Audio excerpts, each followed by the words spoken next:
ချစ်သူတက်တန်း10နှစ်ကြာတဲ့အထိချမပြခဲ့တဲ့အောင်ချမ်းရဲ့ချစ်သူကဘာတူလဲလောကဒဏ်ကိုခါသီးစွာခံခဲ့ရတဲ့အောင်ချမ်းကမဖြစ်မနေတစ်ခေါက်ပြန်အောင်မြင်မယ်ဆိုတဲ့စိတ်ဓာတ်နဲ့ကြိုးစားအထောက်ခဲ့သူတယောက်ပါပညာရေးအနေငယ်ချို့တက်ခဲ့တာကြောင့်တခြားသူတို့မျိုးအခွင့်အရေးအများကြီးတော့မရှိခဲ့ပေမဲ့သူကျွမ်းကျင်တဲ့အလုပ်မှာတော့မရမနာပဲလုပ်ကိုင်နိုင်ခဲ့ပါတယ်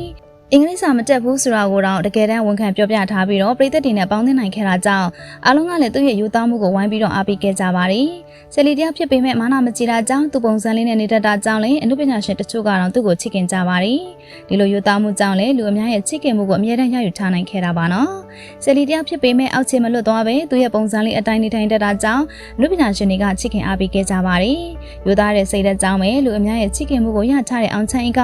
အခုဆိုရင်တော့ရိုးရိုးသားသားလောက်ကင်ရှာဖွေရင်းနဲ့အောင်မြင်တဲ့လူတစ်ယောက်ဖြစ်ရပ်တည်နိုင်ခဲ့ပြီးဖြစ်ပါတယ်။သူကသိမကြခင်ကသူ့အကြိုက်ဆုံးအရာဖြစ်တဲ့ငပိနဲ့ငရုတ်သီးကိုထုတ်လုပ်ရောင်းချခဲ့တာဖြစ်ပါတယ်။အောင်ချမ်းကတော့သူ့ရဲ့အောင်ချမ်းရေးဆိုတာနာမည်နဲ့ငပိငရုတ်သီးကိုစမ်းထုတ်ရာကနေအခုဆိုရင်တော့အလူအများကြားမှာရောင်းကောင်းတဲ့ထုတ်ကုန်တစ်ခုအဖြစ်ရပ်တည်နိုင်ခဲ့ပြီးဖြစ်ပါတယ်။အောင်ချမ်းကိုဘဝပြောင်းလဲပေးခဲ့တာကတော့သူအကြိုက်ဆုံးအရာဖြစ်တဲ့ငပိနဲ့ငရုတ်သီးထုတ်လုပ်ရောင်းချဖို့အတွက်စတင်ခဲ့တာပါပဲ။အောင်ချမ်းငပိဆိုတဲ့နာမည်နဲ့စမ်းထုတ်ခဲ့တဲ့ထုတ်ကုန်ကအခုဆိုရင်တော့လူသိများတဲ့တော်တော်ကြီးကိုရောင်းအားရှိတဲ့အမှတ်တစိတ်တစ်ခုအဖြစ်ပြောင်းလဲလာခဲ့ပါပြီ။သူထုတ်တဲ့ငပိနဲ့ငရုတ်သီးတွေကစက်ရုံကနေခင်မီစက်ကရိယာတွေနဲ့မသုံးပဲမြမဟန်မြမအနီးနဲ့လန်းလန်းမိတဲ့အတိုင်းတန်တန်ရှင်းရှင်းနဲ့လှုပ်ထားတာမို့လူသုံးတဲ့သူတွေကအကြိုက်တွေ့လာတာဖြစ်ပါတယ်။အထူးသဖြင့်သူ့ရွာကလူတွေကိုပါအလုတ်ကန်ရအောင်လုပ်ဖို့အတွက်အားထုတ်နေတာကြောင့်အောင်ချမ်းငပိကိုလူများကြားမှာတော့အောင်မြင်လာခဲ့တာပဲဖြစ်ပါတယ်။ထမင်းဆိုင်ငပိရင်းထဲမှာဆိုပြီးတော့သူကိုယ်တိုင်ဖန်တီးလာတဲ့ထုတ်ကုန်က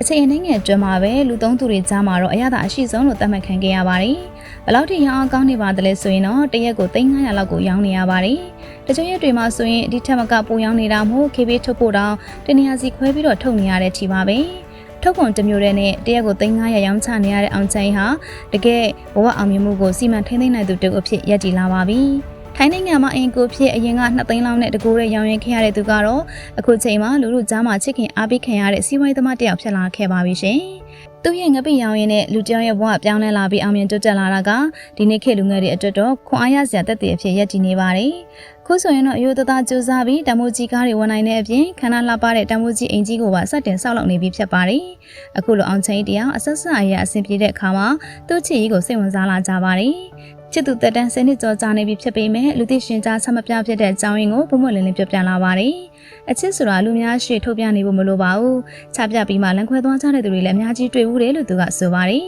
။လက်ရှိမှာတစ်ဖက်ကလက်ထပ်ဖို့စကားဆိုနေပေမဲ့မိဘကိုပြန်လို့ကြွေးကျင်စိတ်ရှိတာကြောင့်အလုပ်ကိုပါအောင်ဆိုင်နေသေးတဲ့အကြောင်းအခုလိုပြောပြထားပါတယ်။သူဘက်ကတော့လက်ချက်ဖို့အစင်းသစ်ဖြစ်နေပါပြီ။ဒါပေမဲ့ကျွန်တော်ကတော့ရှာနိုင်တော့မိဘကိုကောင်းကောင်းလှုပ်ကြွေးကျင်သေးတယ်။အလုပ်တွေလည်းဆက်လုပ်ချင်သေးတာကြောင့်လက်မထက်သေးတာပါဆိုပြီးတော့ပြောပြခဲ့ပါတယ်။မိဘပေါ်တိတက်လွန်တဲ့အောင်ချမ်းရဲ့စိတ်ဓာတ်လေးကိုတော့ပြည်သက်တွေကတကယ်ကိုလေးစားနေကြပါတယ်ရှင်။